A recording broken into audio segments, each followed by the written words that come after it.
I believe that Lawrence Free Methodist has been associated with Family Promise for about 5 or 6 years. Family Promise is an organization that works with families who are in a situation of homelessness. The mission is to get them out of a situation of crisis and into permanent, sustainable housing as quickly as possible. Families who are homeless have gone through a screening process.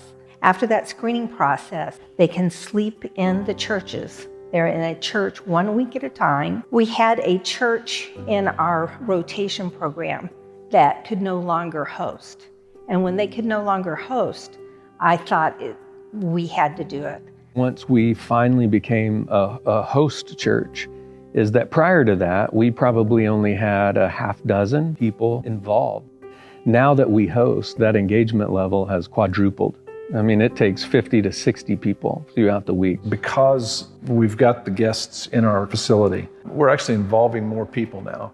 In fact, it makes it real easy for someone to say, hey, why don't you come serve with me this week? Right after church, we'll start turning some of our classrooms to little micro homes. We go as far as even putting the name of the family and the child on each door. And we're just going to show hospitality. This is a guest that's coming to our home. It's not just an organization, it's a big family.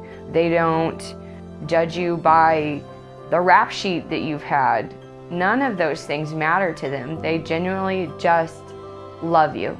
The relationships that were built for me personally in Family Promise were huge. I was able to not just survive, I was able to thrive. It's not just families who are homeless that are being served, it's the volunteers that are getting served too. I have actually gotten friendships from the families that have gone through the program, and those friendships have now continued 4 and 5 years.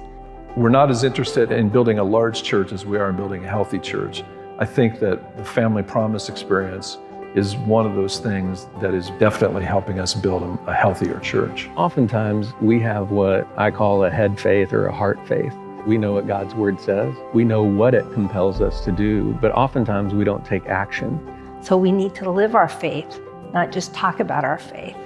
Family Promise gives us an opportunity to live our faith. If you see someone that has a need and you do something to help, you've done what Jesus would do. And having the Family Promise guests stay with us allows us to have that, what I believe to be a very necessary brokenhearted experience that opens us up to the needs of other people. And I think that is one of the things that draws us into the heart of Christ. If you've done it to the least of these, you've done it to me. I feel like that's what this is about.